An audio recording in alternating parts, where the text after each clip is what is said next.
और हमने कई ऐसे वीडियो देखे हैं, कई ऐसे फ़ोटोज़ देखे हैं जिसमें कि अम्बेडकरवादी लोग बुद्ध की तस्वीर को और बाबा साहेब तस्वीर को सामने रखकर उसी तरीके से, उसी व्यवस्था से पूजा करते हैं जिस तरह से कि ब्राह्मण की जो व्यवस्था है उसको हमें पूरी तरह से नकार देना है।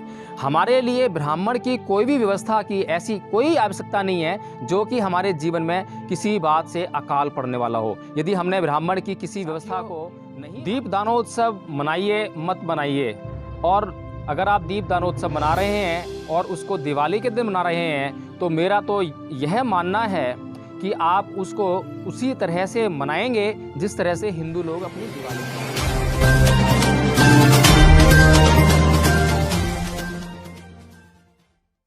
जय भीम, नमो बुद्ध। साथियों, एक बड़ी बहस दीप दानोत्सव या दिवाली का त्यौहार, हिंदुओं की दिवाली और बौद्धों का दीप दानोत्सव। साथियों, हमने देखा है कि इतिहास में बहुत लंबे समय तक बौद्धों का ऐसा कोई पर्व नहीं रहा जिसे कि दीपक की रोशनी से रोशन किया जा सकता हो।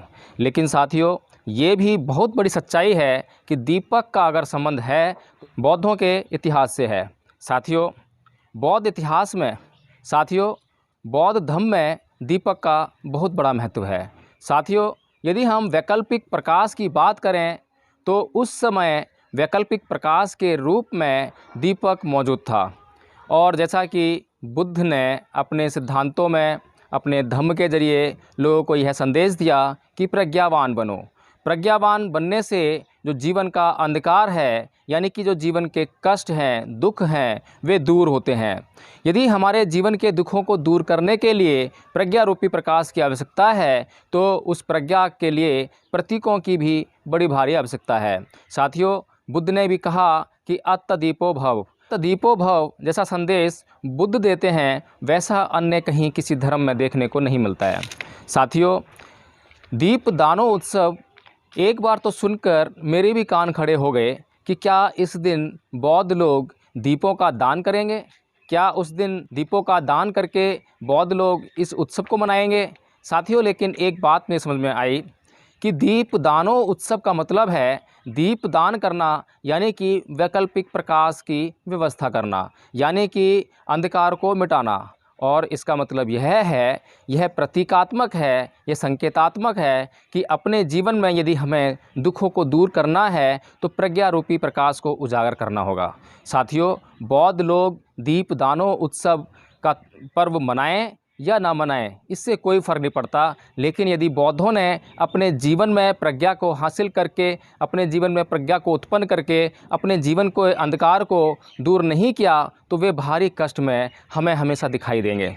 साथियों, पीछे भी हमने देखा है कि जब से बौद्ध धर्म का भारत में लोप हुआ है तब से बौद्धों समेत पूरे भारतवर्ष के लोग त्राहिमाम त्राहिमाम कर रहे हैं। साथियों, आज हमें बौद्ध धर्म और उसके सिद्धांतों की बहुत भारी आवश्यकता है। साथियों, दिवाली का पर्व हिंदुओं का त्यौहार है और हिंदुओं के जितने भी त्यौहार हैं, चाहे वह दिवाली हो, होली हो, रक्षाबंधन हो, कोई भी त्यौहार हो, कोई भी व्रत हो, उनके पीछे कोई कारण, कोई यथोचित कारण, कोई तर्क हमें कभी भी दिखाई नहीं देता है। इनके पंडा पुजारियों से, इनके विद्वानों से इस बारे में तर्क करते हैं तो कोई उचित उत्तर इनसे नहीं मिलता है। साथियों, हमें चाहिए, बौद्धों का मुख्य सिद्धांत ये है कि किसी भी काम को करने से पहले उसकी उपयोगिता की जांच कर ली जाए, उसके कारणों की जांच कर ली जाए, उसके फल की जांच कर ली जाए। यदि वह, उसके कारण और उसका फल दूसरों के लिए कष्टदायी नहीं है, किसी के लिए भी कष्टदायी नहीं है और स्वयं के लिए, अन्यों के लिए लाभदायक है, कल्याणकारक है, तो वह कार्य करना उचित है। साथियों, होली का पर्व हमने देखा है, दिवाली का पर्व हम देखते हैं। आज दिवाली के मौके पर भारत सरकार ने पूरा जोर लगाकर यह आदेश पारित किया कि पटाखे नहीं छोड़े जाएंगे और उन पर बैन लगाने का कार्य किया।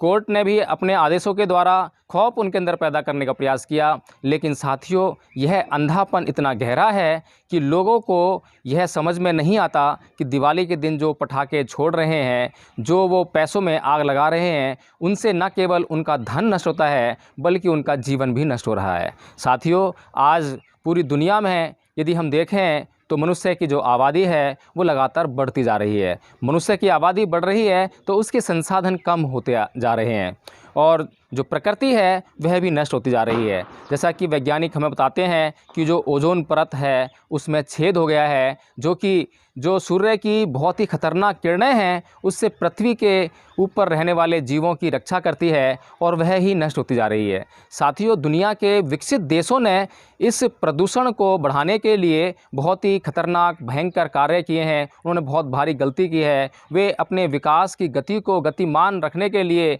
या उसको पाने के लिए बिल्कुल अंधे हुए। लेकिन साथियों, जैसा कि भारत के लोग भारत को विश्व गुरु का दर्जा दिलाने का प्रयास करते हैं, तो क्या यह ऐसा एक मौका नहीं था कि आज हम लोग अपने कार्य के द्वारा, अपने व्यवहार से पूरी दुनिया को यह संदेश देते और उनको यह सबक सिखाते कि देखिए, भारत अपने पूरे प्रयासों के द्वारा पूरी दुनिया में प्रदूषण को ख़त्म करने के लिए प्रयासरत है और संकल्पित है। लेकिन साथियों, ऐसा नहीं होता दिखाई दे रहा है। साथियों, आज हिंदू धर्म का फैलाया हुआ यह जहर आज हिंदू धर्म को ही निकलने के लिए तैयार बैठा है। आज हिंदू धर्म अपने उस खतरनाक स्थिति में पहुंच गया है जहां से कि वह अब घटना शुरू होगा। साथियों, हमने देखा है कि सरकार पटाखे जलाने के लिए मना कर रही है, लेकिन साथियों सरकार आज पटाखे जलाने के लिए मना कर रही है, जबकि पटाखे जिन फैक्ट्रियों में तैयार हुए हैं, क्या वे सरकार की नज़रों से छुपे हुए थे? क्या सरकार को उन फैक्ट्रियों को पता नहीं था?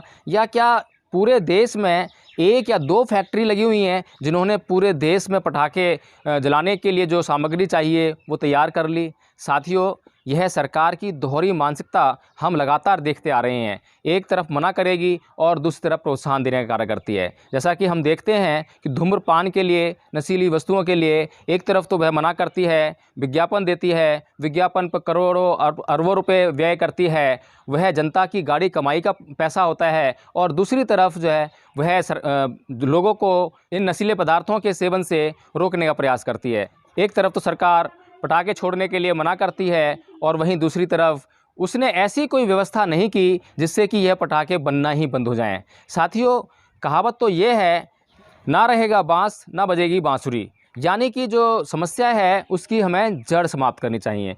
यदि सरकार की सच्ची मानसिकता यह है कि इस देश के लोग नशे से युक्त ना हों, नशे का सेवन ना करें, यदि उनकी यह अच्छी मानसिकता है और बिल्कुल सच्ची मानसिकता है, तो उनको उन फैक्ट्रियों पर बैन करना चाहिए। और इसी तरह से अगर सरकार की यह सच्ची मानसिकता है कि लोग पटाखे ना जलाएं और पटाखे जलाकर इस देश के वातावरण को दूषित ना करें, तो उनको उसके लिए उन फैक्ट्रियों को सील करना होगा और समय से सील करना होगा, ताकि उन जो फैक्ट्रियों में जो मजदूर लगे हैं, फैक्ट्री के जो मालिक हैं, जिनकी रोजी रोटी उन फैक्ट्रियों से चल रही है, वे अपनी कोई वैकल्पिक व्यवस्था कर सकें। साथियों, सरकार के इन दोहरे मापदंडों के कारण इस देश की जनता त्राहिमाम कर रही है। लेकिन साथियों, हम धार्मिक लोग हैं, हमें बड़े संयम के साथ उन सिद्धांतों को अपने जीवन में तो उतारना ही है, साथ ही पूरे देश के लोगों को इन सिद्धांतों से अवगत कराना है। साथियों, दीप दानोत्सव मनाइए मत बनाइए, और अगर आप दीप दानोत्सव मना रहे हैं और उसको दिवाली के दिन मना रहे हैं, तो मेरा तो यह मानना है कि आप उसको उसी तरह से मनाएंगे जिस तरह से हिंदू लोग अपनी दिवाली को मनाते हैं। और हमने कई ऐसे वीडियो देखे हैं, कई ऐसे फ़ोटोज़ देखे हैं जिसमें कि अम्बेडकरवादी लोग बुद्ध की तस्वीर को और बाबा साहेब तस्वीर को सामने रखकर उसी तरीके से, उसी व्यवस्था से पूजा करते हैं जिस तरह से कि ब्राह्मण की व्यवस्था है। साथियों, यदि हम ब्राह्मण की व्यवस्था में और अपनी व्यवस्था में कोई अंतर पैदा नहीं कर पाते हैं, तो ये ब्राह्मण की ही व्यवस्था का अंग बनकर रह जाएगा। और ब्राह्मण यही चाहता है, क्योंकि ब्राह्मण के लिए कभी राम अवतार होता है, कभी कृष्ण भगवान हो जाता है, कभी कोई भगवान हो जाता है, वह समय समय पर भगवानों की उत्पत्ति करता रहता है। इसीलिए उसको बुद्ध से कभी एलर्जी नहीं हुई, क्योंकि बुद्ध को उसने विष्णु का 10वां 9वां 11वां 12वां अवतार बनाने का प्रयास किया और इस देश के लोगों को गुमराह करने का कार्य किया। हमारे लोग कई बार इस बात से राजी हो जाते हैं कि क्योंकि हम लोग बुद्ध के अनुयायी हैं, और हमने उनको यह कहते हुए सुना है कि बुद्ध भी तो विष्णु के 11वें अवतार हैं। साथियों, उनको इससे बड़ी खुशी मिलती है कि हमारे अपने लोग जो बौद्ध अनुयायी हैं तो हिंदू धर्म में भी बुद्ध को स्थान मिला है। साथियों, ये ब्राह्मण का एक षड्यंत्र है और इसी षड्यंत्र का पार्ट जो है हमारे ऐसे अम्बेडकरवादी अनुयायी बनते जा रहे हैं जो दीप दानो उत्सव मनाएंगे लेकिन उसको दिवाली के तरीके से मनाएंगे। साथियों, आपको दीप दानो उत्सव मनाने की ऐसी कोई आवश्यकता नहीं है। यदि आपको उसको सेलिब्रेट करना ही है तो उसका श्रेष्ठतम मार्ग यह हो सकता है कि उस दिन आप अपने घर में बैठकर बुद्धायन धम्मा का पाठ करें, उसको समझने का प्रयास करें, धम्म पर चर्चा करें और भी अपने आस पड़ोस से लोगों को आमंत्रित करें अपने घर में और उनके साथ में उस धम्म चर्चा को आगे बढ़ाएं, उस प्रज्ञा को हासिल करें जहां से आपके जीवन का अंधकार दूर होगा। साथियों, इस तरह से यदि आप दीप दानोत्सव मनाते हैं तो इसका आपको बहुत बड़ा फ़ायदा होगा। साथियों, एक तरफ जहां हिंदू लोग दिवाली बनाकर और दिवाली में पटाखे फोड़कर और अन्य तमाम व्यय से वे अपने जीवन में अंधकार को आमंत्रित करेंगे, वहीं पर आप धम्म की चर्चा करके बुद्ध के उपदेशों देशनाओं को सुनकर, समझकर, पढ़कर अपने जीवन में आने वाली जो तमाम बाधाएं हैं, समस्याएं हैं, उनको दूर करके अपने जीवन में सुख को आमंत्रित करेंगे। तो साथियों, मेरा आपसे यही कहना है, विनम्र निवेदन है, मैं हाथ जोड़कर आपसे निवेदन करता हूं कि आप जो है किसी भी तरीके से, क्योंकि बाबा साहेब डॉक्टर भीमराव अंबेडकर ने भी अपनी 22 प्रतिज्ञाओं में केवल आपको यही संदेश देने का कार्य किया है कि ब्राह्मण की जो व्यवस्था है उसको हमें पूरी तरह से नकार देना है। हमारे लिए ब्राह्मण की कोई भी व्यवस्था की ऐसी कोई आवश्यकता नहीं है जो कि हमारे जीवन में किसी बात से अकाल पड़ने वाला हो। यदि हमने ब्राह्मण की किसी व्यवस्था को नहीं माना तो हमारे जीवन में बहुत बड़ा अनिष्ट हो जाएगा, ऐसा कुछ भी नहीं है। यदि हम ब्राह्मण की व्यवस्था को पूरी तरह से नकार दें, एकदम नकार दें, जैसा ही हमें पता चले कि ये ब्राह्मण की व्यवस्था है उसको एकदम से साइड कर दें, चाहे वो हमारे लिए फ़ायदेमंद ही क्यों ना हो। हम उस व्यवस्था पर पुनः सोचें, दोबारा से सोचें, मौलिक रूप से सोचें, बिल्कुल नवीनता के साथ सोचें और उसके बाद जिस चीज़ की हमें ज़रूरत है उस कार्य को करें, चाहे वह ब्राह्मण व्यवस्था के समरूप क्यों ना हो। जैसे कि ब्राह्मण भी सुबह से लेकर शाम तक बहुत सारे लगभग 90% कार्य ऐसे करता है जो कि हम करते हैं, तो उनको तो बदला जा सकता नहीं है। जैसे कि हम खाना खाते हैं, ब्राह्मण भी खाना खाता है, हम पानी पी के जिंदा रहते हैं, वो भी पानी पी जिंदा रहता है, हम कपड़े पहनते हैं, वो भी कपड़े पहनता है, हम मकानों में रहते हैं, वो भी मकानों में रहता है। तो साथियों, ये तो समानताएं चलती रहेंगी, लेकिन हमें ब्राह्मण की उस व्यवस्था को नकारना है, उस व्यवस्था से इनकार करना है जो हमारे जीवन में कष्टदायक है, कष्ट लेकर आती है। तो साथियों, हमें यह समझना चाहिए कि हिंदू धर्म पूरी तरह से ब्राह्मण के द्वारा बनाई गई असमानता पर एक ऐसी व्यवस्था है जिसमें करुणा, प्रज्ञा, शील, समाधि के लिए कोई स्थान नहीं है। और मैं पहले भी बोल चुका हूँ कि ब्राह्मण कोई भी व्यवस्था, कोई भी रीति रिवाज, कोई भी परंपरा, कोई भी त्यौहार, कोई भी उत्सव जब मनाता है तो उसमें उसका कल्याण पहले होता है और उसके कल्याण के लिए चाहे दूसरों का अकल्याण या कितना भी अनिष्ट क्यों ना छुपा हो।